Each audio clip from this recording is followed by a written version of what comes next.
संबंधित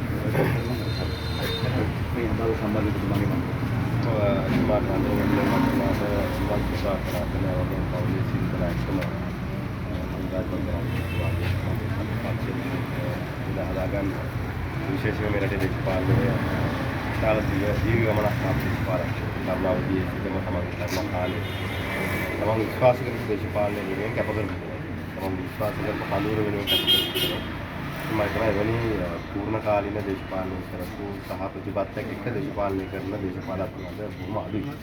අවංකව කරනවා. ඉතින් එතුමාගේ චරිතයෙන් ගත යුතු බොහෝ දේවල් තියෙනවා. ඒ වගේම එතුමා පහපාලනය මහින්ද රාජපක්ෂ සමීපව ආශ්‍රය කරා. ඒ වගේම තමන් හරි දේ නිවැරදිව බය නැතුව ප්‍රකාශ කරනවා. ඒ නිසා මම හිතන්නේ එතුමාගේ චරිතයෙන් තම දේශපාලකයන්ට සහ එතුමාගේ මතය විශ්වාස කරන ඒ කඳවුර විශ්වාස කරපු දේශපාලකයන්ට වර්තමානයේ විශාල ආදර්ශයක් ගන්න පුළුවන්. ඉතින් එතුමාගේ අභාවයේ පිටුපස ශෝකය ප්‍රකාශ කරනවා වගේ පොලිස්